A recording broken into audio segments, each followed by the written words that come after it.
It's Monday when they beat Wareham. The Falmouth Commodores beat Wareham 8-5 on Monday, and then rainouts galore got rained out against Bourne, who have now been rained out.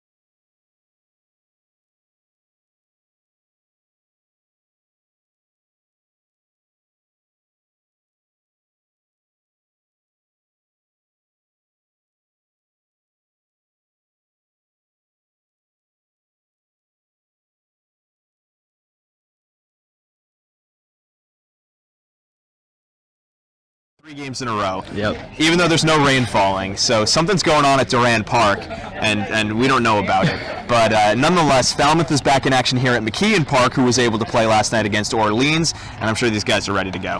Yeah, if you caught our video last night, we were talking to Trey Cruz about how this team is keeping momentum offensively. But Danny, I want to focus on the pitching with Franco Alemán getting his second start tonight. Franco was fantastic against Chatham. He threw 5 innings of no-score ball, so he was really solid against a Chatham team that has one of the best lineups on the Cape. That was en route to a 1-0 victory. But now you got to think that he's had his starts pushed back 2 days now, right. So he's kind of waking up with that mentality. I'm ready to go. I've got a gamesmanship mentality, and all of a sudden, well, he's got to wait another day, and then he's got to wait another day after that. So we got to hope, if you're a Doors fan, that Franco's got that right now, and he's back in ready.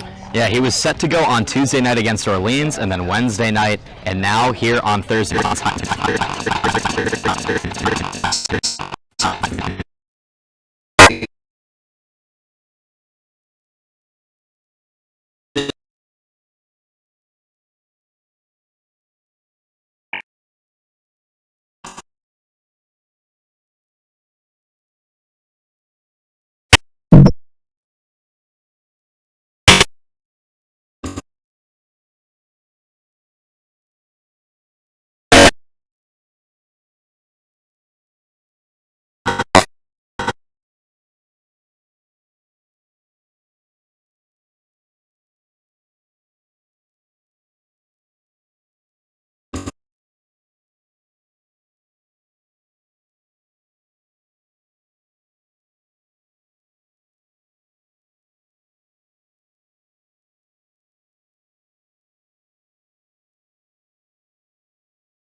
David Korzenowski joined alongside Danny LaRose. Thanks for making us part of your Thursday night. Danny, talking about that pregame video, Commodores coming off a couple rainouts, but Franco Alemán's looked really good.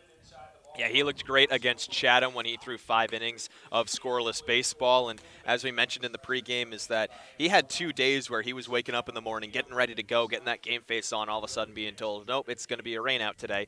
So now he's finally going to get some action on the bump. I'm sure long awaited, as we're finally getting a game in 2 long days. Katie Florio caught up with the starter for tonight for the Commodores. We'll put that on YouTube following the game tonight. And Danny, also a lot of new guys in town. If you caught our social media video at Fal Commodores, a lot of guys from the Pac-12 are activated. Yeah, last year when the Pac-12 guys arrived, it was a brand new ball club. They were 2-8 at the time. They were dead last in the Western Division, and all of a sudden a bunch of guys from Stanford showed up, and it was all smooth sailing from them. Well, now this year the team's at about 500. With a few less games played thanks to 4 rainouts, but they've got guys from Stanford and Tim Tawa. Troy Claunch, the Oregon State backup catcher, played a little DH this season as well behind Adley Rutschman. And then you've got 3 guys from UCLA. They spent 12 weeks at number 1 in the polls, went to a super regional. All 3 of those teams did, in fact. and now the UCLA guys have finally arrived onto the Cape. So we got a bunch of Pac-12 guys who are here to make a shakeup in this roster. Some new names for the Commodores. Troy Clonch, who's starting behind the plate for Jeff Trundy's squad tonight. Kevin Kendall, a shortstop from UCLA, is also active. Nick Nastrini, Sean Mullen, and Thomas Gerard. As we take a look at tonight's lineup for the Commodores. Leading off, playing second, is Hayden Cantrell, followed by Trey Cruz. That's no change at the top of the order for the Doors. Jackson Coots moves up a spot to third as he bats third and plays left. Steven Moretto playing batting fourth for the first time this summer. First pitch from Madison, knee high to Hayden Cantrell. Strike one, rounding out that order for the Commodores. Baron Radcliffe, DH, batting fifth. Troy Clonch making his debut. Michael Turner back in the lineup. Blake Dunn and Zach DeLoach. Tyler Madison on the mound for the Harbor Hawks as he fires a fastball low. 1-1 is the count to Cantrell. And Danny Madison looked good when he pitched against the Commodores earlier last week. Yeah, it was a 9-9 final, but through no fault of Tyler Madison's. He threw 5 innings, only allowed 1 run and 2 hits. Went with a changeup that missed high. 2-1 is the count to Cantrell, who's coming off his best game of the summer. He had 4 RBIs, all of them coming with a grand slam that gave Commodores an 8-5 lead against Wareham, which they would not surrender. Swing and a miss. Strike 2. Hayden now leads the team with 7 RBIs thanks to that grand slam. Also had another home run. He leads the team in home runs, too, and he's the leadoff hitter, interestingly enough. Madison from the windup. 2-2 count. Curveball. Strike 3. Cantrell knew it. He sits back down. And Madison with his first K of the evening. Picking up where he left off, his only start this season was against Falmouth.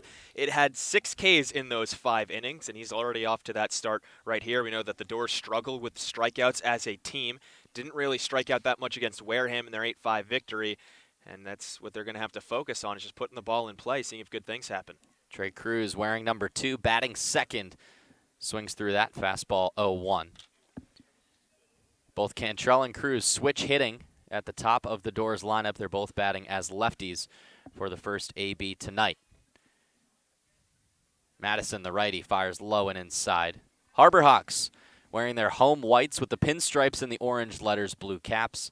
The Doors with their fresh road blacks, maroon lettering, and maroon stirrups. Madison misses low again. 2-1 is the count. More on Tyler Madison, a rising junior at Bryant University. 3.47 ERA last year with a 9-1 record.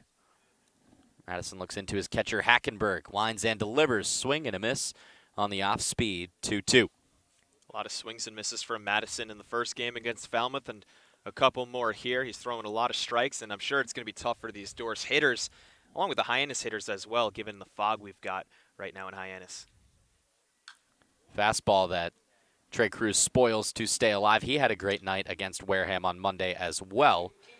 2 RBIs, 4 for 4 at the plate. Cantrell and Cruz combined to 8 for 9 against the Gatemen, and responded after they were silenced against Harwich in the doubleheader on Sunday. Curveball hits Cruz on the front foot, and he heads down to first base. The Commodores have their first base runner, and Madison makes a costly mistake. Well, it's the same exact approach he had against Hayden Cantrell. Was 2-2. He decided to go with the big loping curveball, about 12-6. It comes out of the hand. He put it backdoor perfectly against Hayden Cantrell. This time around, looks like he short-armed it, and boy, did that one come up way short. It broke way too far inside to Cruz. Hit him on the front foot, as you mentioned, so couldn't even reach the plate.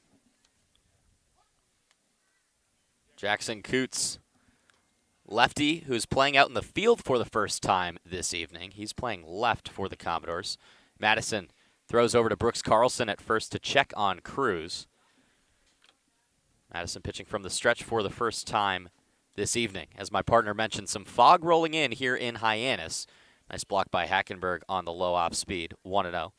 We'll walk you through the defensive alignment for the Harbor Hawks. Trevor Hauver out in left, Mitch McIntyre in center, Rigsby Mosley in right. Infield from left to right, Jared DeSantolo, Nick Lofton, Anthony Servideo, and Brooks Carlson.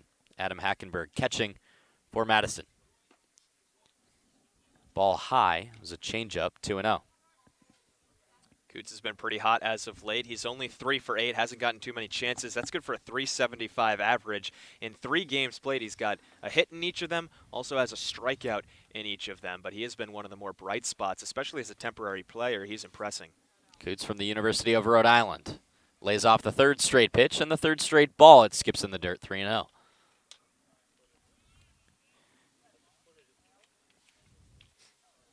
Jackson Coots batted .259 this past year with the Rams. 52 hits, 6 doubles, 4 home runs. The 3-0. Ball 4, high and inside. A 4-pitch walk issued by Madison, and he had none against the Commodores in his first outing.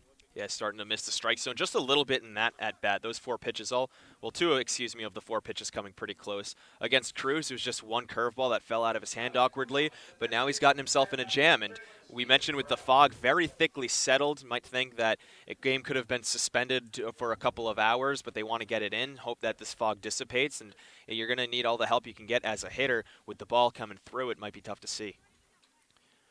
Steven Moretto watches a first pitch fastball tag the outside black. First righty who is batting for the Commodores tonight. And it's the first time that he's in the cleanup spot, traditionally the 5-hitter for Jeff Trundy's squad. Batting .167 on the summer, but that is not indicative of how tough of an AB he's been at the plate. Cracks this one over towards third base. DeSantelo bobbles it, and everybody's safe. DeSantelo came charging in, and the Commodores have the bases juiced with Barron Radcliffe coming to the plate and 1 out. Slow chopper off the bat of Steven Moretto. DeSantelo coming in, charging it off to his side. You might think that he could have stopped in front of it, fielded it, kept it in front of him, but he knew that he didn't have a lot of time with Moretto running down towards first base. It was a tough play to begin with, and the ball took a little bit of a skip onto the heel of his glove right up and over him. Luckily for Moretto, he's on first base, and Barron Radcliffe has a real opportunity to make a statement for the first time in a Falmouth jersey. Madison delivers low, and a nice block by Hackenberg to possibly save a run. Madison back in the windup for the Harbor Hawks, and the Commodores have the bases juiced as a result of 0 hits. Trey Cruz was hit by a pitch. Coots walked. Moretto reached on the first error of the night.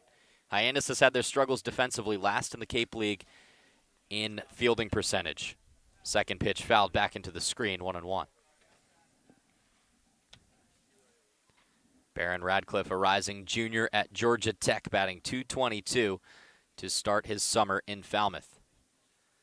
A big lefty, stands at 6'4". Watches the off-speed break outside, 2-1. He's also got 5 strikeouts and 9 at-bats, so it's been a very slow start for him. Along with a lot of these other doors, we know that strikeouts are an issue for them, but he's the type of guy, the way he swings the bat, the size he has, he just needs one swing of the bat, and he can really bust a game open. The 2-1. Big swing from Radcliffe on the low fastball, 2-2. Radcliffe taps the back of the plate and then the front end. Wags the bat back and forth by his ankles. Settles into his batting stance. Madison delivers. High fastball got him swinging. A big strikeout from Tyler Madison, and there's 2 down. The strikeout woes continue for Barron Radcliffe. Now 6 Ks in his first 10 at-bats, and that's a huge missed opportunity for Falmouth with the middle of their lineup up. Bases loaded, less than 2 outs, and now they've got their backs against the wall. Any ground ball, any fly ball will mean the end of the inning and no runs coming home. And Troy Clonch in his very first AB, very first game played, with a chance to do some damage for the Doors. Rising junior from Oregon State, as my partner mentioned. Backup catcher behind the #1 overall pick in the 2019 draft, Adley Rutschman. Adley Rutschman played a season of summer ball here in Falmouth. Goes curveball on the first pitch. It drops in for a strike. 0-1 the count. That was a beauty, but it hung a little bit. If he throws that not on the first pitch of the AB, I'm sure Clonch could have unloaded. .264 average this past year in Corvallis. 19 hits, 3 of them doubles. Curveball again, this one up the middle, ranging over his loft, and he underhands it to second and got Moretto. Bases loaded, 1 out, but Tyler Madison works out of a jam after striking out Barron Radcliffe and forcing Troy Clonch's first at-bat to end in a ground out. 0-0 your score here from McKeon Park as we head to the home half of the first inning. You're listening to the Falmouth Commodores Baseball Network. Learning at Curry College extends beyond the classroom and is embedded in all they do. Curry prepares students to engage in successful careers and active citizenship with a global perspective. Explore undergraduate majors, minors, and concentrations, including new majors in accounting, biochemistry, and software development. Online at www.curry.edu.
We enter the bottom of the first inning here from McKeon Park. The Doors had the bases loaded with one out, but couldn't get any runs across. 0-0 your score. With the Hyannis Harbor Hawks coming to the plate and Franco Aleman getting his second start on the mound for the Commodores. Franco was awesome, as we mentioned earlier in the season against Chatham. It was a 1-0 victory. He didn't get the win because the one run wasn't scored till the 9th inning. But now he's got a second opportunity to pick up on that against the Hyannis team that is struggling so mightily at the plate, coming off of a 4-hit shutout against Orleans where they lost 4-0. Mitch McIntyre playing center and leading off, followed by Jackson Olson, designated hitting. Batting second, Trevor Hoover at the 3 spot and playing left. As strike number 1 on the outside part of the plate to McIntyre, and Aleman looking as smooth as ever. Supposed to start on Tuesday against Orleans. That was rained out. It was supposed to start yesterday against Bourne, and that was rained out with an asterisk because of bad field conditions. As the ball is low in the dirt, appeal down to third base umpire Pat Burns. He did not go around. We'll walk you through the umps real quick. Rich Gaetani behind the plate. Mike Rabideau down at first, and Pat Burns, a.k.a. Sparky, playing third base umpire. Mitch McIntyre watches a ball low, 2-1.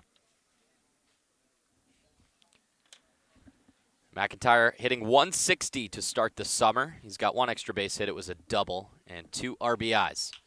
Aleman has one that's hit over towards the Hyannis dugout. Moretto charges after it but can't get there in time, 2-2. Franco Aleman's first start was also on the road. It was the first road game of the year for the Commodores out at Veterans Field in Chatham. 5 innings pitched, 1 hit, no earned runs, 1 walk, and 2 Ks. The Commodores won that game 1-0. Aleman said he felt good. Recently announced that he will be transferring to St. John's College next year. It's a junior college. And then the year after that, he'll be going to Gainesville. Down at the University of Florida. McIntyre spoils one again over the back screen. It's 2-2.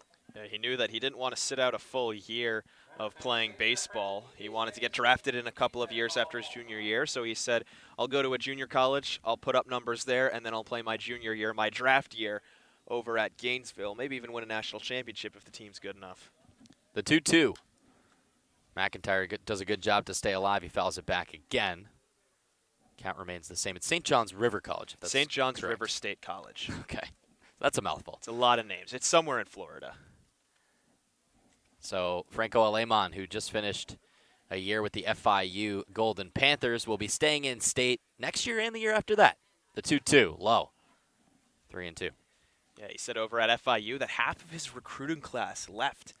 They've had a top 5 recruiting class 3 straight years have FIU. No other non-Power 5 school can say that.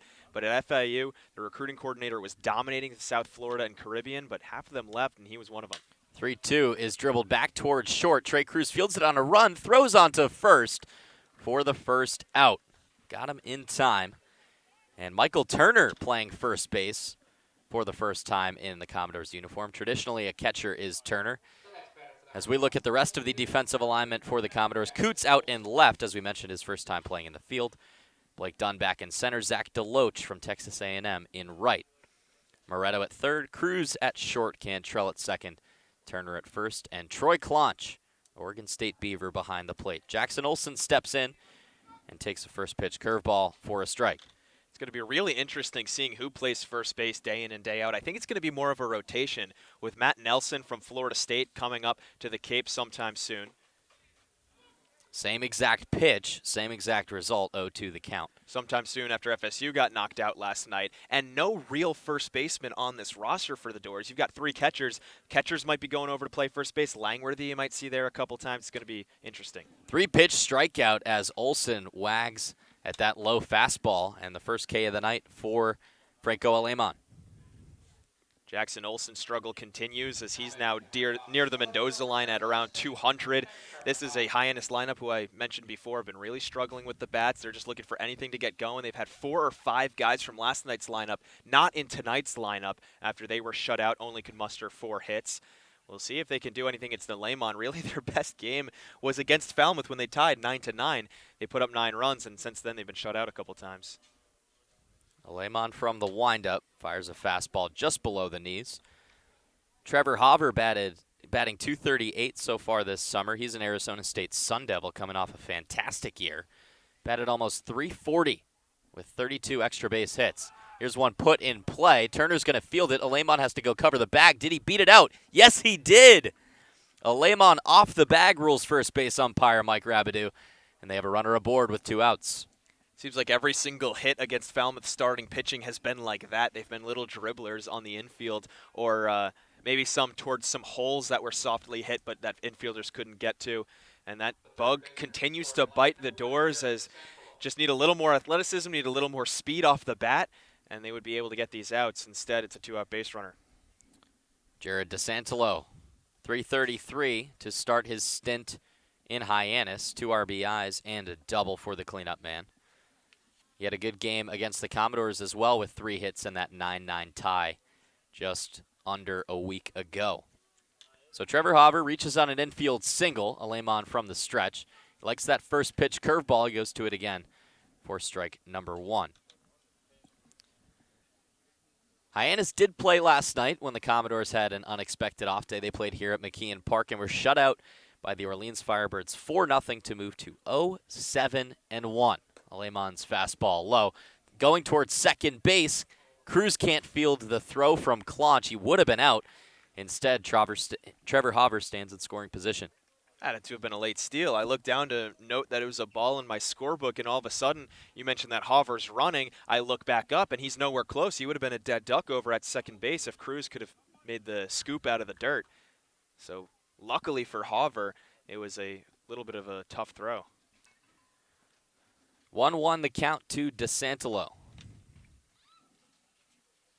who Alemán said he played against in high school. Fastball just at the knees. A little bit low, says home plate umpire Mike Rabideau, 2-1. Yeah, a couple of Tampa kids.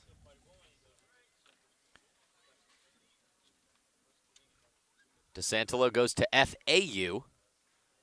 The Owls of Florida Atlantic Rising Jr., who batted .298 in 2019.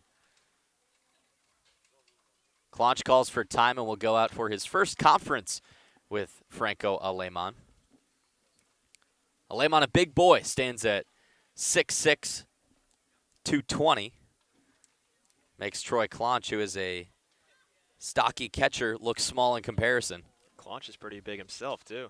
Yeah, 6 foot 195. A little bit bigger than Sean Harrington, who was recently released and did most of the catching for the Commodores in the past few games. Lemon from the stretch with Haber at second. Kicks and delivers that same curveball that has been beautiful tonight, 2-2. He's keeping everything low, which is good. That's what he did against Chatham. That's why we've already seen a couple of ground balls, and I'm sure we're going to see more if he continues to pound that low zone. Lemon with a long look into Clonch. Sets and takes a look back at Haver. Double takes and fires a fastball high. It's fouled back behind the bleachers towards the parking lot. Yeah, it looks fantastic. Troy Clonch's equipment. It does. The black and orange from Oregon State, it matches the black Falmouth unis so nicely. Hyannis with the Mets color scheme. They used to be called the Hyannis Mets before they changed their name to the Harbor Hawks. Alemon's 2-2. Fouled back to Clonch. Count remains the same. McKeon Park, where this game is taking place, recently renovated. Last year they had trouble, to say the least, draining after some rainstorms here on the Cape. The field was not in good condition even for a playoff game on a sunny 90-degree day that could not be played due to rain the previous day. Curveball inside part of the plate. He went around, says Pat Burns at third, and the Harbor Hawks leave one stranded who reaches on an infield single. Alemon gets out of a jam, and we head to the top of the second inning. 0-0 your score between these West Division rivals. You're listening to the Falmouth Commodores Baseball Network. Urgent care is now available at 4 Cape Cod Healthcare locations: Hyannis, Falmouth, Sandwich, and Harwich. Open after hours and weekends. Staffed by ER physicians. Expert care when you need it. Learn more at capecodhealth.org/urgentcare. Baseball Factory, which has proudly supported the Cape League for 20-plus seasons, conducts baseball trainings, tournaments, and showcases at over 1,000 events nationwide, providing players with world-class instruction and help with college recruiting. The Baseball Factory program leads to future success both on and off the field for players in both middle school and high school. It's never too early to start. Learn more at baseballfactory.com. The Falmouth Commodores would like to thank Franklin Sports for their sponsorship of the Cape Cod Baseball League. Franklin is yet again proud to be the official batting glove of the Cape Cod Baseball League. Throughout the summer, all 10 Cape League teams are wearing their own custom team batting gloves, courtesy of Franklin Sports. To order your favorite team's design or to create your own, visit franklinsports.com/custom. Enter code CCBL20 for 20% off your purchase. From Cape Cod to the major leagues, only the best hitters in baseball wear Franklin gloves. The Falmouth Commodores would like to... Top two at newly renovated McKeon Park. And Danny, what do you think of the new park? I don't know how much renovations went on, but I do notice the scoreboard out in right field. Very nice. I remember last year's scoreboard was really bad, and this one has bright LED lights to tell you what the score is and the outs and all that. They've also got a little TV screen on there that shows live video. Jumbotron would be a horrible mislabel as Turner gets back in the batter's box and takes a first pitch strike. Again, Turner missed 3 straight games. Sean Harrington was catching behind the plate. But when Turner left the lineup, he was a hot bat. Yeah. 267 average on the summer, 2 doubles, 4 RBIs. He thought about going around on that off speed, but lays off and watches it low, 1-1. Yeah, he started out the season 0 for 8, and then was 4 for his last 7. Now is 4 for his last 7 after that, and that was all with a hand injury. Tyler Madison from the windup delivers a high fastball inside as well, 2-1. Michael Turner playing first base for the first time this summer. You know, in high school he was an infielder. Really? Played primarily shortstop as Turner swings at that pitch from Madison, 2-2. He was primarily a shortstop. He went to a showcase, and one of the coaches at Kent State said, "I want to see your pop time." Had a fast pop time and a go to arm. He says, I want to recruit you as a catcher. He said, "I've never caught a game before." So this one's poked into right field. It'll land for a hit in front of Rigsby Mosley. So the hot streak continues for Turner despite a few days off. But yeah, he then signed with Kent State, or agreed to go to Kent State, committed to Kent State. and has been a catcher ever since. Hey, you know what? Why not? If a coach says, I want to recruit you, but you got to play catcher, I'll Right. say, who cares? Because he does have a very good arm behind the plate. Absolutely, yeah. So a leadoff single here in the second inning brings up Blake Dunn. 176 clip so far this summer. Plays center, wears number 23 for the Maroon and Black. Madison first pitch fastball, tags the outside, black 0-1. Blake's gotten into a bit of a rough patch, opposite of Turner. He's 1 for his last 13. One thing he does very well, however, is he gets on base a lot. Has 7 walks in 7 games played. Diving back into first is Turner. Not really a threat to steal, but Madison checks on him anyways. Blake Dunn leading the team in walks, as the Doors have 1 on and nobody out. They had bases loaded and 1 out in the first, but couldn't capitalize. Madison, fastball inside. Blake Dunn, a rising junior at Western Michigan. Last summer he was in the Great Lakes Collegiate League. Batted .329, 48 hits, 26 RBIs. Curveball, beautiful from Madison, 1-2. Both these pitchers have fantastic curveballs. It's just a matter of whose will stay awesome throughout the game, as we know that breaking pitches, sometimes they can fall off a little bit naturally, and sometimes the other team gets used to them and then can lock in. Hackenberg sets up outside. This ball breaks in the dirt and leaks past Turner. Throwback to first base. Not in time. Turner didn't know if that ball got all the way past Hackenberg. He was thinking about taking second, hold up, put on the brakes, came back to first in time.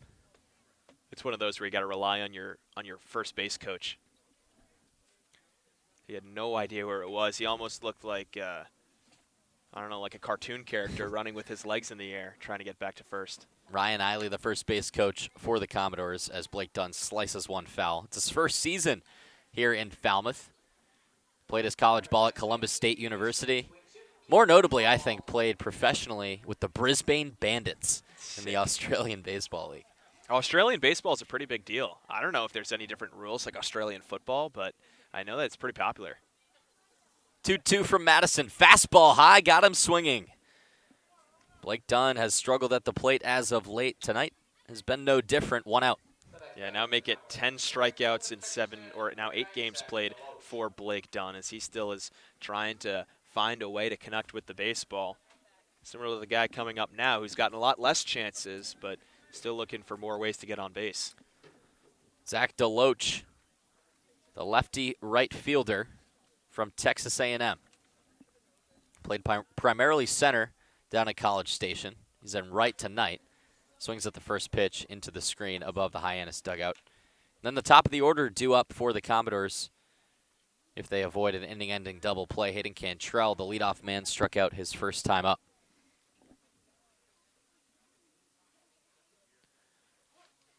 Righty-lefty matchup as Madison settles in the stretch. Turner at first base. Fastball inside at the knees, 0-2. Both of these pitchers outside of the walk and hit by pitch by Madison have been picking their spots and hitting them. Yeah, very accurate pitchers. Now it's up to the hitters to try to respond and put bat to ball. Zach DeLoach, the lefty, lays off the off speed in the dirt. Again, nice block by Hackenberg, who's looked solid behind the plate. He clearly knows what he's doing, and with a pitcher who throws a lot of curveballs, you need a catcher who can get down and dirty often, because on 0-2, you want to spike those curveballs. You want to get some swinging strikes in the dirt. Commodores and Harborhawks squaring off for the second time this year. The first matchup was a 9-9 tie. DeLoach thought about that high fastball, but lays off 2-1.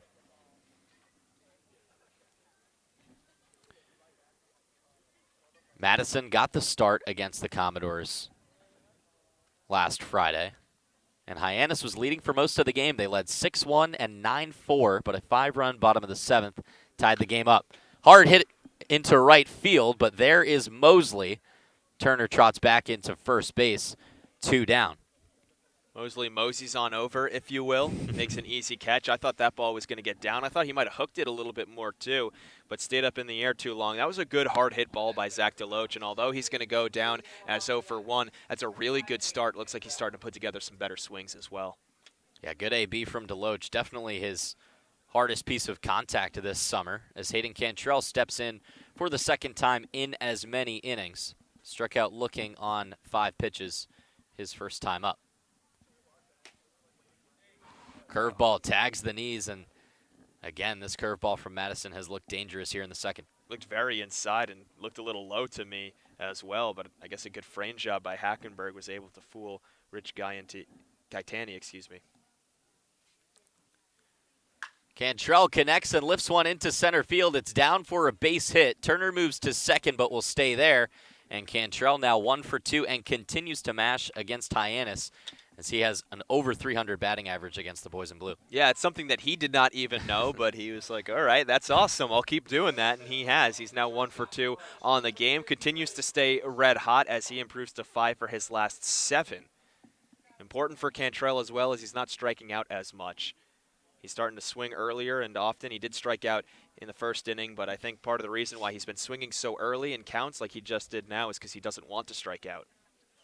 Cruz made it all the way over to third in the first inning. He lifts one into center field. Charging in is Mitch McIntyre, and he makes the catch on the run. Some hard-hit balls from the doors here in the second inning, but Tyler Madison keeps him off the board for the second inning in a row. It's 0-0 as we head to the bottom of the second inning. You're listening to the Falmouth Commodores Baseball Network. Cape Cod Coca-Cola thanks you for supporting the Cape Cod Baseball League. Cape Cod Coca-Cola has been proudly refreshing the community for 30-plus years, and we're honored to support the CCBL and many other wonderful organizations on the Cape.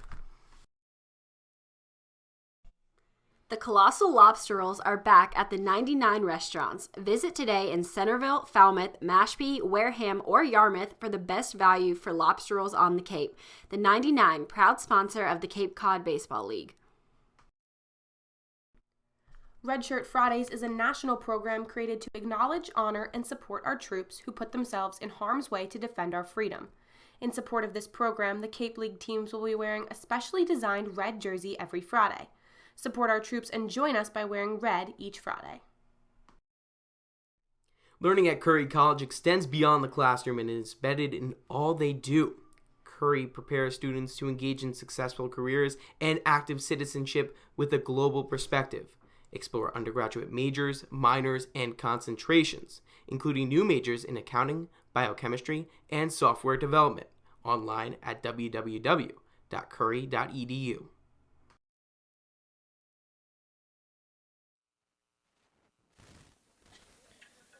Bottom 2 here on the Falmouth Commodores Baseball Network. 5, 6, and 7 due up for the Harbor Hawks. Nick Lofton, Brooks Carlson, and Rigsby Mosley.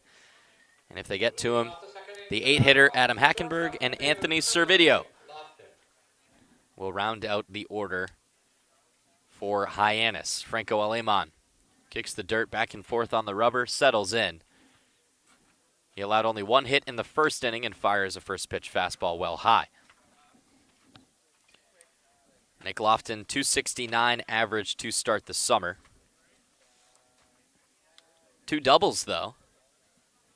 So he takes another fastball high. This one about letter high as opposed to chin high. Lofton, a rising junior at Baylor University. Batted .323 this past year with 76 hits. Soft chopper over to Cruz. He has to field it on a run again and make the throw. A beautiful play from Cruz at short. 1 down. As Jeff Trundy kind of shuffles Cruz and Cantrell back and forth at short and second base, neither of those guys is giving any semblance of kind of falling up behind in the race. Both of them, when they're at shortstop, look fantastic. When they're at second, they look great. So it's not a matter of, okay, clearly Cruz is the better second shortstop, even though he's making such fantastic plays, because you know Cantrell has been just as good. High fastball starts off the count to Brooks Carlson. And Cantrell's looked great at short as well. I believe that they both have an error on the year, and it was both when they were playing second base. Cantrell picked up his glove a little bit too early, and Cruz had one of the 5 errors last game. It's hit back in Cruz's direction, spinning throw out to first. Turner tries to make the stretch, but it gets past him. Claunch backs him up at first, so staying at first base is Brooks Carlson. and another infield hit. Yeah, I think Carlson would have been safe regardless, even if Turner was able to make the pick. It was a fantastic stretch, an even better play by Trey Cruz on the spin around. That's one that, maybe Derek Jeter could make the play, but Trey Cruz maybe has a couple of years before he's executing that throw to perfection. 1 on, 1 out here in the top of the second. Rigsby Mosley, the right fielder, steps in. Lefty batting 150 in Hyannis this year. Again, the Harbor Hawks still in search of their first win, 0-7-1. Strike one high at the letters. Franco Alemán back in the stretch. One base runner he had in the first inning was a dribbler in between the pitcher's mound and first. Alemán tried to cover the bag, but he came off it. Mosley lays off the second pitch, 1-1. Looked like he was going breaking ball with it. Not sure if it was a curveball or not, but kept the same velocity and stayed upstairs. Looked like it tried to break at first, but just didn't get down. He didn't have the best angle on it. Mosley, a temporary player, plays his ball at Troy University. Swings at that curveball, nowhere near making contact. The beautiful off-speed from Alemán. What I've noticed is Madison's curveball is a little more high and looping. Alemán's much more sort of on a line with a tight drop. Yeah, it's the 12-6 versus Right. the traditional curveball. Alemán ahead in the count, 1-2. Goes fastball, and this one skied into center field. Blake Dunn takes his time, moves to his left, and makes the catch. 2 down. Fog is actually lightening up. Yeah, that's exactly what I've been seeing, which is a fantastic sign, because if a third straight game, We were worried. If a third straight game got postponed, I would have rioted. But thank goodness, and I suggested maybe they delay the game a little bit, but one of our GM's interns, Mike, and Hayden Cantrell was swinging on the on-deck circle. They said, no, we got to play now because this is only going to get worse. Well, you know what? It worked itself out. Yeah, it's gotten better so far. Right before game time, we were a little worried if we'd get this one off. Curveball on the first pitch that Hackenberg pokes foul, 0-1. We saw a game get fogged out last night out in Chatham. Yeah. The Anglers have to deal with fog quite a bit more than the Commodores do, as Veterans Field situated a little bit low. I don't want to call it a valley because it's not that deep, but fog comes rolling over the hill out in center field and causes for plenty of delays. Curveball, strike 2 to Hackenberg. And that was in a 2-0, I think, YD lead in the fourth. Correct. And that all gets erased. One of the YD assistant coaches was arguing that they should just suspend the game and continue it from where it left off because, I mean, hey, they had the lead, so he's going to argue that, and I can't blame him. I would argue the same thing. 0-2 to the righty Hackenberg. Swings and misses at the curveball, strike 3.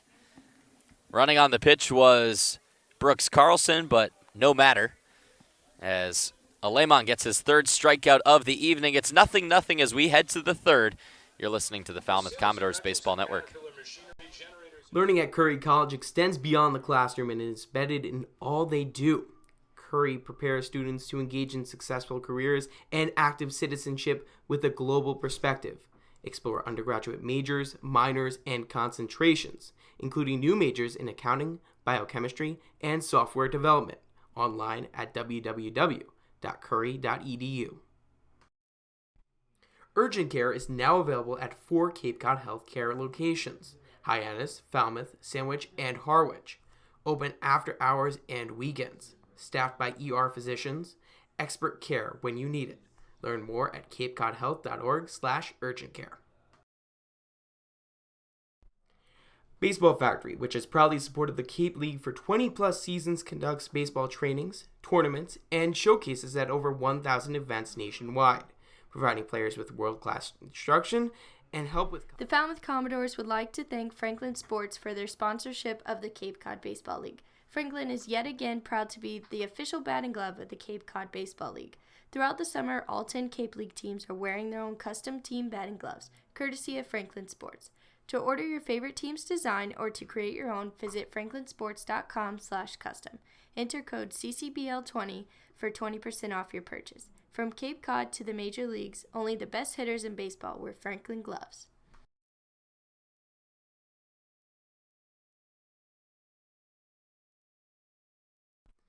Cape Cod Coca-Cola thanks you for supporting the Cape Cod Baseball League. Cape Cod Coca-Cola has been proudly refreshing the community for 30-plus years, and we're honored to support the CCBL and many other wonderful organizations on the Cape. 3, 4, and 5 due up for the Doors in a 0-0 ball game. Jackson Coots will start things off for Falmouth. He walked his first time up, made it over to second base. Part of that bases loaded first inning. Swings and misses at the low pitch from Madison. 0-1 is the count. A lot of first pitch breaking balls from Madison. He's keeping the hitters off balance. Coots was way out ahead of it, fully expecting fastball, and stepped out with his front foot on the swing. This time it is a fastball, tagging the inside black. Commodores and Harbor Hawks no strangers to one another. As we said, they played once this year, a 9-9 tie. It's tied right now 0-0. Swing and a miss at that third fastball high, and a beautiful sequence from Madison. Yeah, a beautiful sequence and a really tough go of it for Jackson Coots, who in his first at-bat faced only 4 pitches, all of them out of the strike zone. Now comes back with a brilliant curveball that he swings through, a great fastball that he's not expecting, and then a fastball high when he's probably expecting curveball again. So Jackson Coots really had a tough go of it because of just such a fantastic sequence after an at-bat where he didn't see any good pitches. Moretto holds up on the first pitch curveball. Appeal down to first to Mike Rabideau. He agrees. 0-1. Moretto reached on an error in the first inning. He had a softly hit ground ball towards DeSantolo at third, which he booted at the hot corner. Curveball again. This time it lands in the strike zone. 1-1 the count. But mentioning that series history between the Commodores, a tie this year. The Commodores won the season series last year 4-2. Fastball high. And they met in the first round of the playoffs. Game 1 played here at McKeon Park after a couple of delays. Commodores won. And then by a score of 2-1. Then Game 2 was back at Gov Fuller Field. 3-2 was the final of that game. Fouled back, out of play. 2-2 the count to Moretto. It was really 2-1 in Game 1. Yeah. Oh, man, I think back in that series, and I remember it was a sweep. I remember it was kind of smooth sailing for the Doors. They didn't really trail too often and kind of went past it really quickly. I don't remember that it was 2 one-score games. Moretto lays off the high heat and works a full count. Mitchell Stone, 2018 Falmouth Commodore, had one of his best starts of the season in Game 1 against Hyannis. He threw 6 innings pitched, 4 hits. No earned runs, a walk, and 5 strikeouts. Foul tipped back towards Hackenberg. Might have caught the shin of Moretto as he walks it off, and the count stays full. Yeah, but remember, because Cameron Cannon. I do remember Game 2. Second round pick of the Boston Red Sox, who recently signed for nearly $1.5 million. He had the game-winning RBI in both games. Oh, I do remember. Because he had the sac fly, I believe it was to center field, that scored the game-winning run in Game 1, and then he had the RBI walk-off single in Game 2 in the bottom of the 9th inning. He was a great fielder, just like Steven Moretto is. Both these third basemen the last few years have been fantastic. 3-2, fouled over in DeSantolo's direction. Foul ground near the dugout, comes back towards the field, but DeSantolo has a read on it the whole way, 2 down. Good job by DeSantolo. That one looked like it got so high up in the air that the wind pushed it around a bit. Not too much wind here in Hyannis tonight, thankfully. But DeSantolo still battling up against it a little bit and able to come down with it. That's a play that early in the season, for whatever reason, at Gov Fuller Field has not been made a lot. Pop-ups on the infield have been dropped more often than they've been caught, it almost feels like. I wonder if the lights at the Gov compared to everywhere else is just a different angle that might throw some players off. So 2 down with Baron Radcliffe at the plate. He struck out with the bases loaded and 1 out his first time up. Connects on the first pitch fastball, but it's foul. A few hundred fans on hand here at McKeon Park. Not the prettiest of days, a little windy and cool here in Hyannis. Foul ball towards Ryan Eiley, the first base coach, 0-2. This entire week it's been overcast and below if not raining, right? If not raining, and below 70 degrees. And I was joking before that I don't think the Commonwealth has gotten the message that tomorrow is the first day of summer. Yeah, longest day of the year coming up tomorrow, the summer solstice. Commodores will play at 7 o'clock at Eldridge Park in Orleans. The 0-2 fouled back. And that, we were talking about it before the game. We've talked about it on a couple other broadcasts. That's my favorite park. Mm-hmm. It's just beautiful out in Orleans. Yeah, it's a pretty ballpark, and they get a lot of fans. It's one of the most popular tourist destinations. 0-2, Radcliffe takes. High and out. 1-2 the count. Troy Clonch on deck. He grounded out to shortstop to end that bases-loaded jam, which Tyler Madison faced in the first frame. Madison looking for his first 1-2-3 inning. Radcliffe has other ideas and fouls it back. You mentioned it in between innings that Falmouth has been hitting him so hard that it's only a matter of time until they get to him. Last game, they weren't able to get to him really at all, only just the one run on 2 hits. But this game, it looks like something's going to find a way, something's going to find a gap. The 1-2 is high, eye level to Radcliffe. And I was saying that in the second inning because Deloach had a hard hit ball to right field and then Cruz to center. But this inning, it's been the opposite. Yeah. Right? Coots with the strikeout. And a flyout from Moretto. Curveball. Strike 3. Got him looking. Baron Radcliffe doesn't agree, but K is the call nonetheless. Second strikeout for Radcliffe, and now 5th of the night for Madison. First 1-2-3 inning worked by the Harbor Hawks. We head to the bottom of the third. You're listening to the Falmouth Commodores Baseball Network. Urgent care is now available at 4 Cape Cod healthcare locations: Hyannis, Falmouth, Sandwich, and Harwich. Open after hours and weekends. Staffed by ER physicians, expert care when you need it. Learn more at capecodhealth.org/urgentcare. Baseball Factory, which has proudly supported the Cape League for 20-plus seasons, conducts baseball trainings, tournaments, and showcases at over 1,000 events nationwide, providing players with world-class instruction and help with college recruiting. The Baseball Factory program leads to future success both on and off the field for players in both middle school and high school. It's never too early to start. Learn more at baseballfactory.com. The Falmouth Commodores would like to thank Franklin Sports for their sponsorship of the Cape Cod Baseball League. Franklin is yet again proud to be the official batting glove of the Cape Cod Baseball League. Throughout the summer, all 10 Cape League teams are wearing their own custom team batting gloves, courtesy of Franklin Sports.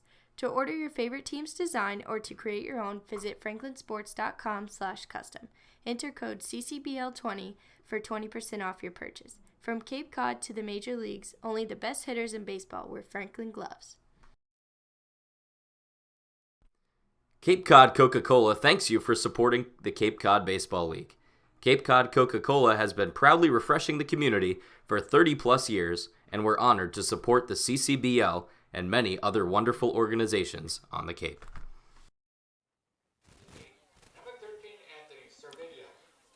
Bottom of the third here at McKeon Park. Alemon circles the mound, checks his right shin, licks his hand, feels the brim of his cap, and settles in.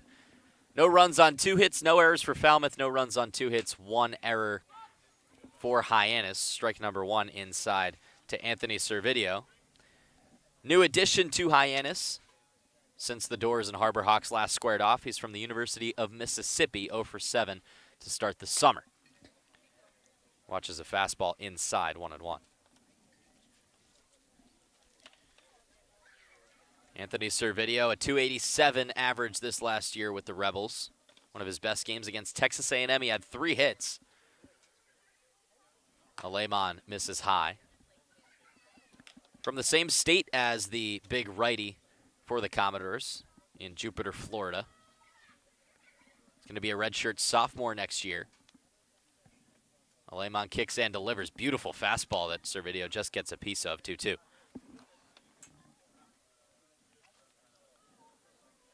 Servideo, 2018 SEC All-Freshman team.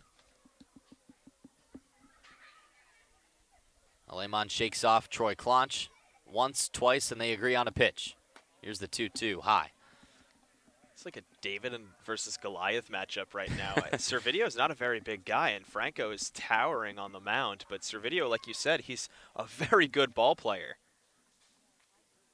Some Jose Altuve in him. The 3-2. Didn't look like a curveball, but it was definitely off speed, fouled back. I think it might have been a changeup from Alemon.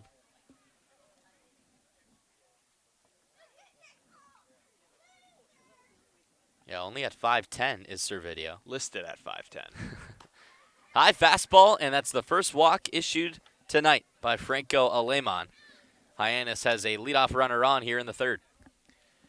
Those were some bad misses by Franco because earlier in the ball game I mentioned he was keeping every pitch low. This at bat he started to miss very high, and especially when you're pitching to Servideo, we mentioned with that height, is you're going to get more low below the knees pitches called for strikes than you are going to get letter high pitches, especially not those ones. He was up around eye level against Servideo, and also you don't want to miss high in general because if you miss high and keep it in the strike zone, could really hurt you. So we'll see if Franco can regain some of his control right now. First pitch fastball to Mitch McIntyre. Right down Broadway, 0-1. McIntyre grounded out to short his first time up. McIntyre, a BYU Cougar. Batted .291 this past year. Alemon with a pickoff move over towards first. Not the fastest of pickoff moves we've seen from righties. And that big frame probably has a lot to do with that. Yeah, probably, but he's got to keep Servideo close. 23 stolen bases this past season with the Rebs. Alemon delivers another fastball. This one high, just above the letters.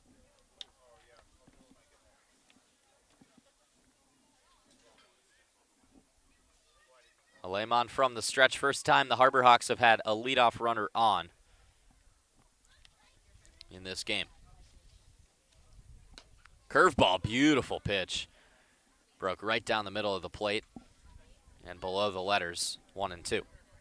Still keeping everything a little bit high. Haven't really seen any knee-high pitches this inning. A lot of it about belt high. That one he was solid with because it was kind of caught McIntyre by surprise, I think. 1-1 goes with a backdoor curveball. That's not something you'd expect at all. So he's definitely keeping these hitters off balance and not knowing what to expect. McIntyre calls for time, adjusts the batting gloves, fixes up the blue helmet, taps the back end of the plate, and then the end closer to him. Servideo dancing over at first, so Alemon will check on him yet again. I do think he's probably going this at-bat, you got to think, right? Yeah, his is one of the first times he's really gotten to reach base. You mentioned he was 0 for coming into tonight. They got to show off the speed at some point.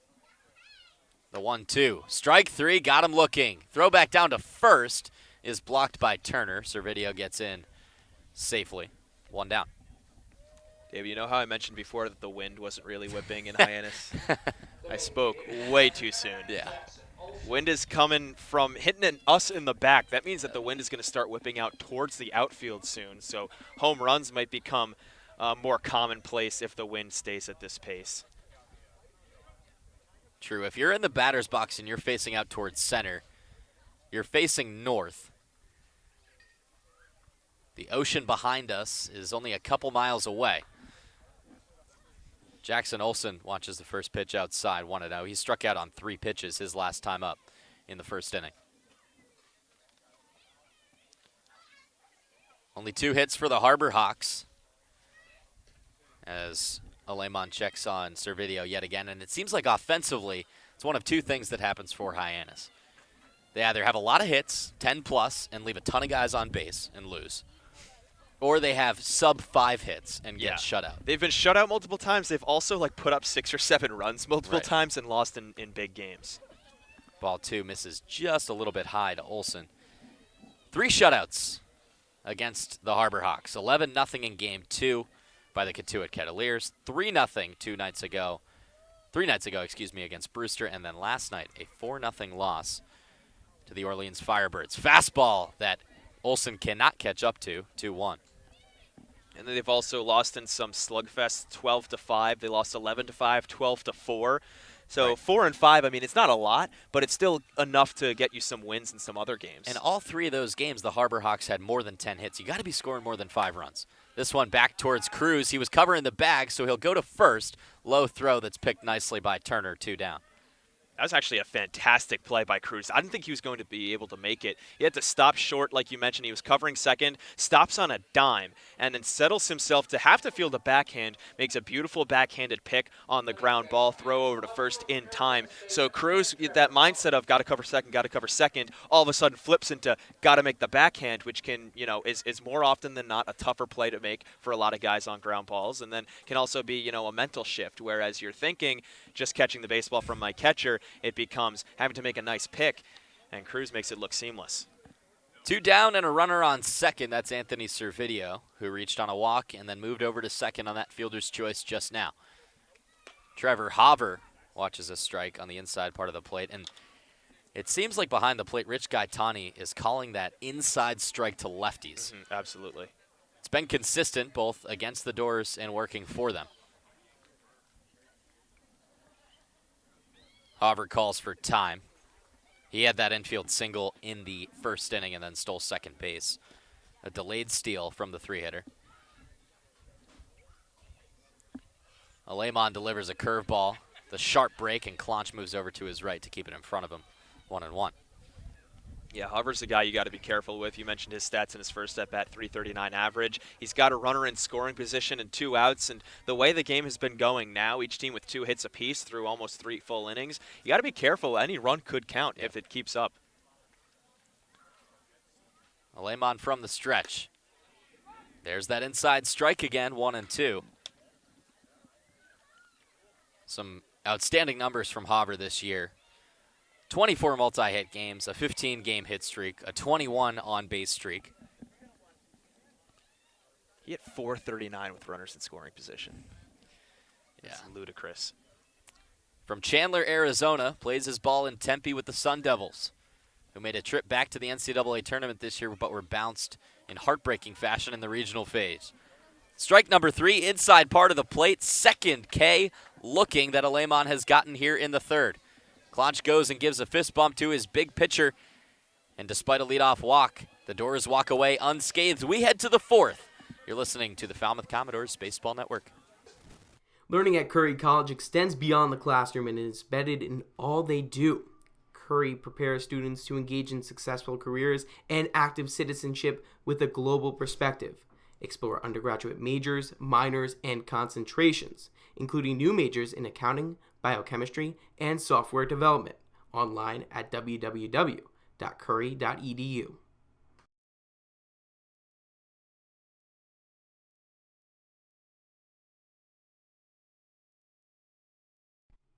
Urgent care is now available at 4 Cape Cod Healthcare locations: Hyannis, Falmouth, Sandwich, and Harwich.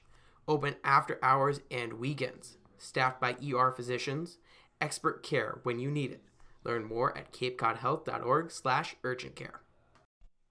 The Colossal Lobster Rolls are back at the 99 restaurants. Visit today in Centerville, Falmouth, Mashpee, Wareham, or Yarmouth for the best value for lobster rolls on the Cape. The 99, proud sponsor of the Cape Cod Baseball League.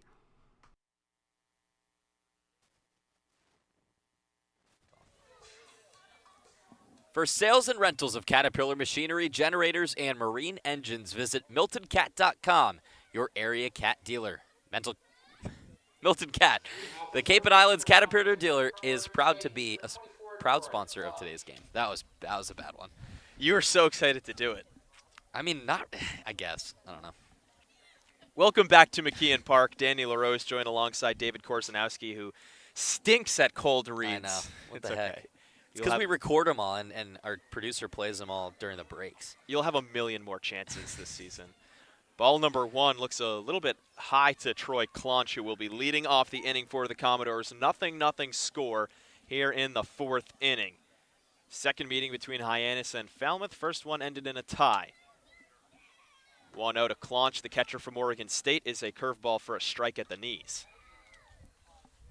Hyannis still searching for that elusive win number 1. They are dead last in the Cape League, only 1 point thanks to the tie against Falmouth from a week ago.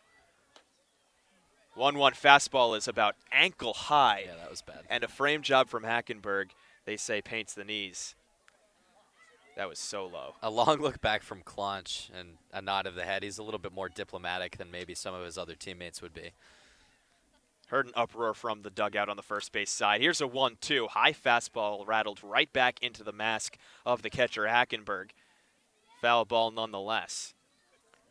And a lot of these Cape League umpires, Danny, we've talked about it, but they are D3 umpires. And there's just such a difference in speed and athleticism that's hard to catch up for players from lower divisions, but also umpires. Absolutely. 1-2. Curveball lifted into left field through the fog. Making the grab is Trevor Hauver. And that's out number 1. That was tough to see. That was our first real, hit into left field or center field. And I kind of lost it for a second. Yeah, I don't know who's controlling the weather right now, but they are definitely listening to our broadcast because after Danny said there's no wind, now there's a lot of wind. After we said the fog was getting better, now it's getting a little bit worse. The lights are on here in McKeon Park, which I don't know if that helps or hurts because then you get some of that reflection from the fog that's a little bit higher up. But a nice play by Hauver in left. Michael Turner, the left-handed catcher from Kent State, watches a first pitch fastball paint the outside black. Well, anything's better than rain. It was rain in the forecast pretty much all week. Yeah, but now we're going to get rain next inning. Good point. Well, it was rain in the forecast all day today. Everybody was expecting a rain out. It got pushed back to 9 p.m., but then it was fog that was the weather. Fastball skipped in the dirt. Madison upset at himself. 1-1 the count. So fog has been here on the Cape in Falmouth as well, out in Hyannis all day today. Michael Turner, who in his first at-bat singled, swings at a 1-1, well out ahead of the slower pitch. Looked like a fastball, maybe just took a little bit off of it. We saw in that first at-bat from Turner a nice single into right field. Nothing too crazy, landed in front of Rigsby Mosley. But he's been hitting well despite sitting those 3 games. 1-2 misses high. It was a hand injury that was annoying him. So he sat those 3 games. Harrington was the catcher, and now with Claunch around, Claunch is doing the catching, and Turner is playing first base. I mentioned it a couple innings ago. No true first baseman in this lineup. Expect to see a lot of different guys playing that position. 2-2 spiked in the dirt. We've seen Kasparius there. We've seen Langworthy there. We've seen now Turner there. And one guy who did not have a great game at first base was Tyler Ross. Right. Two-way player. He's gotten a couple appearances on the bump, and he made 2 errors over at first base in a 5-error win for the Commodores against the Gatemen. Payoff pitch to Turner. Fastball sits high, ball 4. Another walk worked out by a Commodore hitter. It's the second.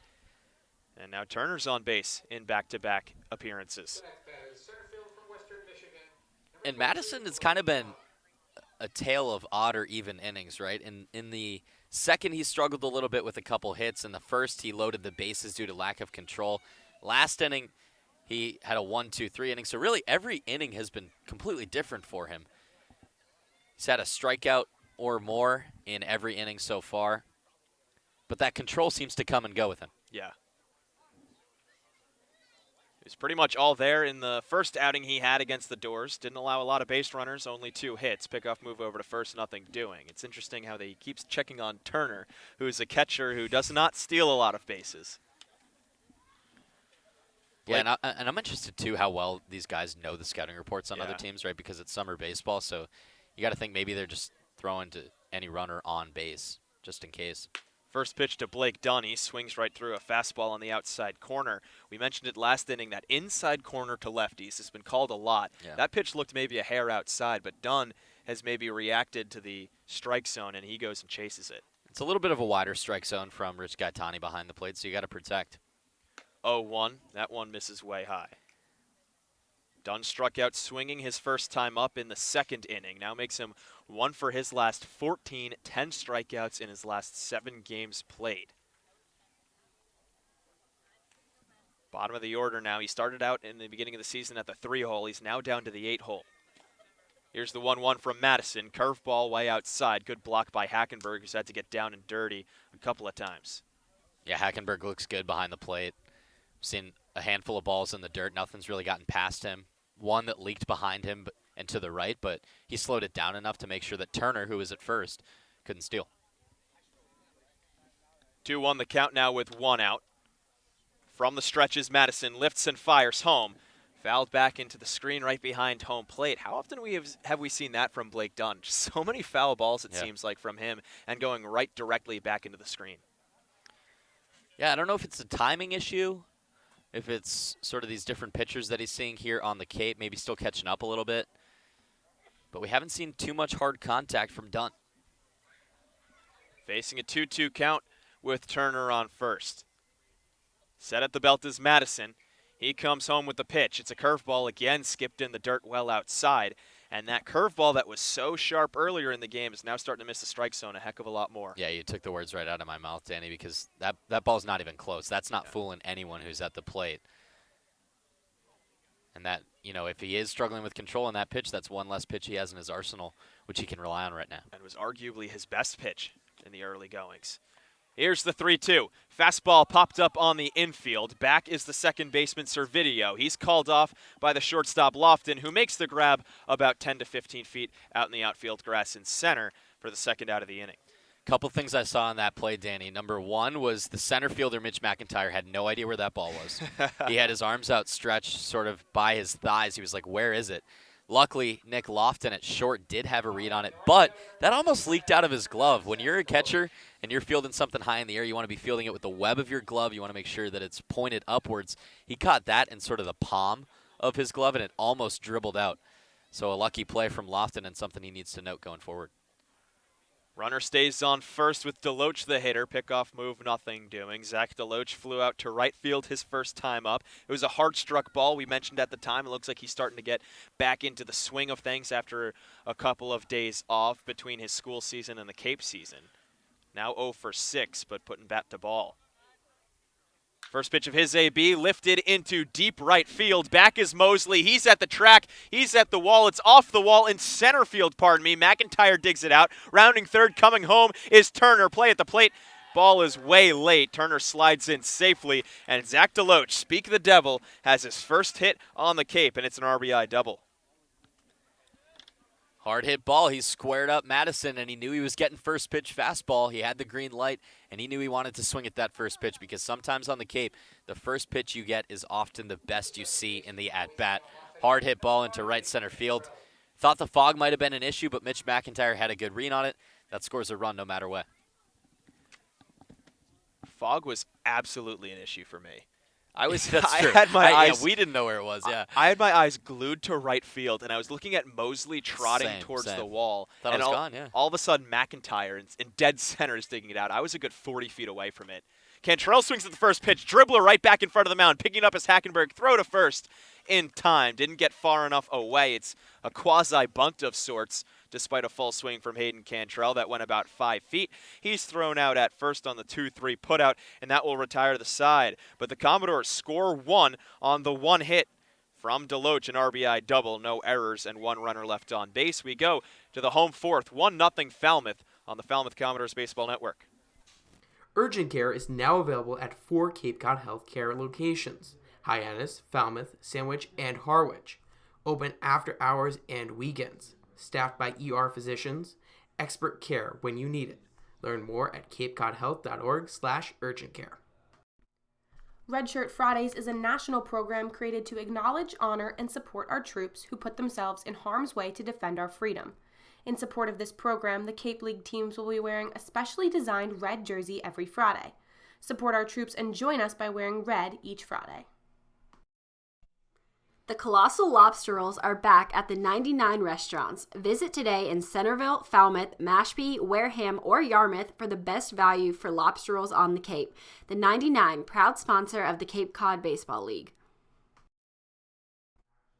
The Falmouth Commodores would like to thank Franklin Sports for their sponsorship of the Cape Cod Baseball League. Franklin is yet again proud to be the official batting glove of the Cape Cod Baseball League. Throughout the summer, all 10 Cape League teams are wearing their own custom team batting gloves, courtesy of Franklin Sports. To order your favorite team's design or to create your own, visit franklinsports.com/custom. Enter code CCBL20 for 20% off your purchase. From Cape Cod to the major leagues, only the best hitters in baseball wear Franklin gloves.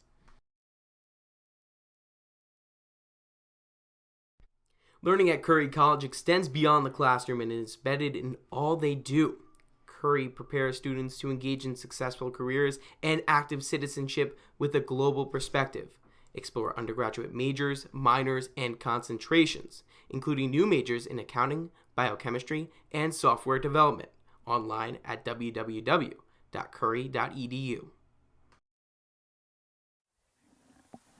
We go to the bottom of the fourth here in Hyannis. 1-0 score in favor of the visiting Commodores, as 4, 5, and 6 will be the hitters for Hyannis. Jared DeSantolo, Nick Lofton, and Brooks Carlson.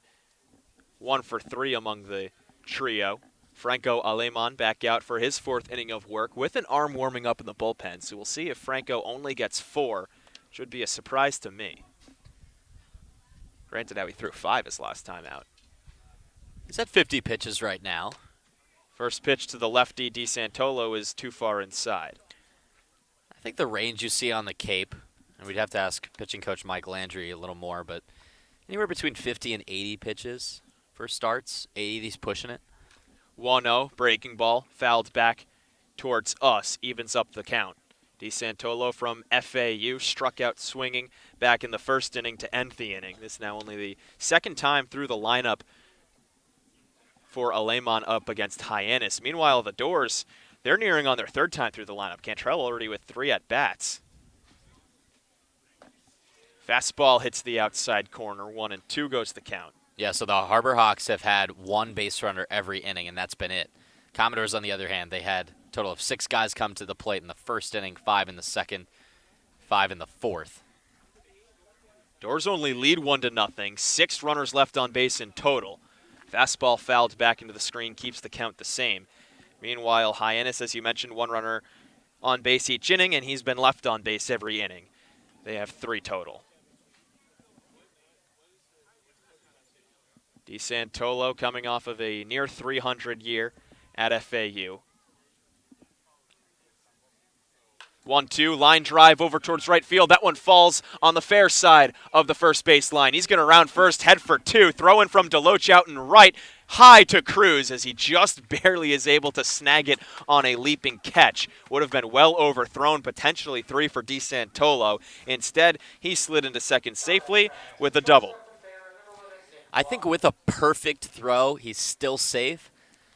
But when I saw DeSantolo rounding first and showing no signs of stopping, I thought it might have been a close play over at second base. DeSantolo plays third base, so not a speed position.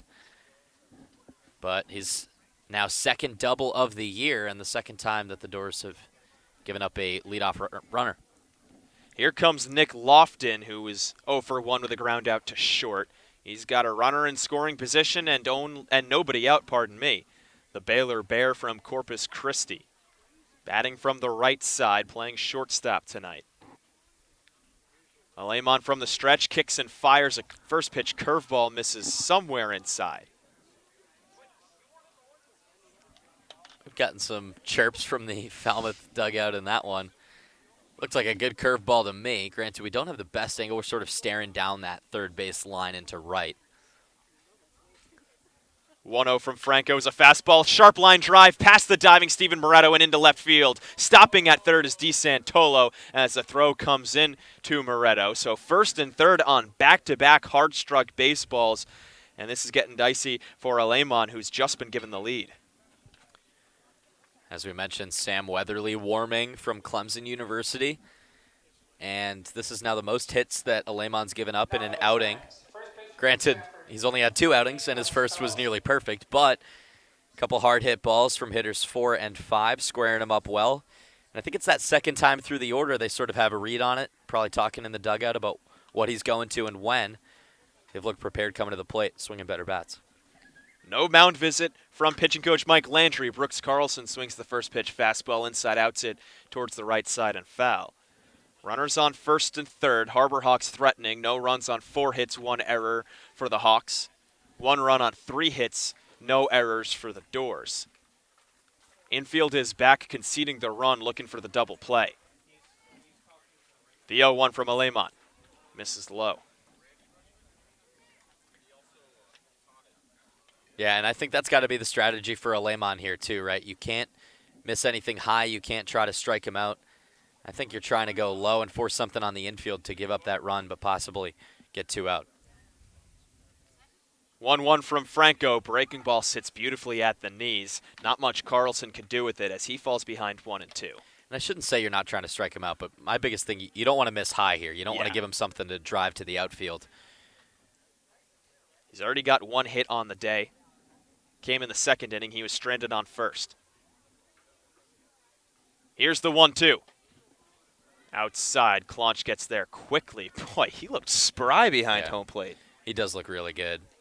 Commodores have seen 3 guys catch behind the plate, and I think Claunch looks like the best all-around catcher. Moves very well laterally, does a good job keeping balls in front of him and blocking balls, and he's got a good arm too. He's the only one from a Power 5 school, and he's learned from the best as well. The 2-2. Fastball high, fouled back. Brooks Carlson from Samford. He's a teammate. Help me out here. Sam Strickland. Sam Strickland. I knew it at the same time. I knew it. Don't worry. He's a teammate of Sam Strickland's, one of 2 Samford Bulldogs along with Strick. From Mobile, Alabama. Hit .345 this past year with 41 ribbies. Here's a 2-2. Grounded foul and nearly tucked itself inside the baseline.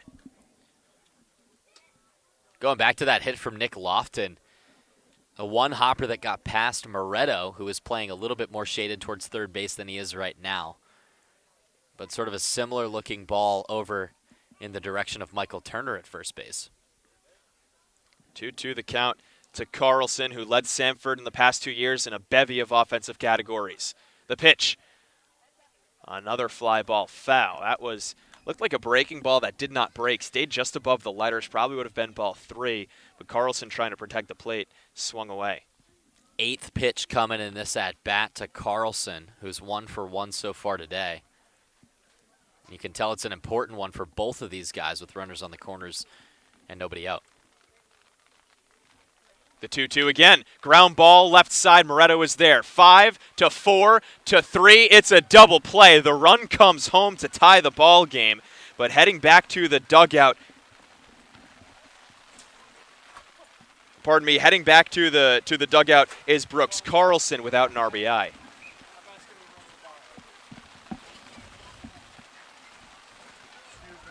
Rain's starting to come down here at McKeon Park. Not sure if you can hear it in the background. Just came in one fell swoop all of a sudden. I mean, we heard a little pitter-patter, and now the fans are running away. Scouts are packing up their bags, and we are now under delay. Yeah, they're going to take the teams right off of the field as the rain came down in an instant. As we have just gotten a tie ball game, things just started to get interesting, and all of a sudden it started pouring. Yeah, and this is kind of a punch in the gut right now for both of these teams, similar to the Chatham YD game last night. That was a really great game between the Anglers and the Red Sox before the fog came in. Danny, that was also in the 4th inning. You need to play 5 complete innings here on the Cape before a score can be final. And again, second night in a row that one matchup has been paused in the 4th, and it's starting to really come down here. David, I'm going to be heated. This would mean, if it continues to come down, this would mean 3 straight days of no baseball. Despite playing now, 4 innings or so, that would mean 3 straight days of no baseball for the Falmouth Commodores. And it's really starting to pour. We should probably start packing up this stuff. Yeah, it is. It's really coming down. We're gonna head to a timeout and do a little bit of a rain delay. Stay tuned. We'll to our social media channels. We'll try to let you know what's happening with this ball game. But so far, the rain continues to pour. 1-1 score in a rain delay.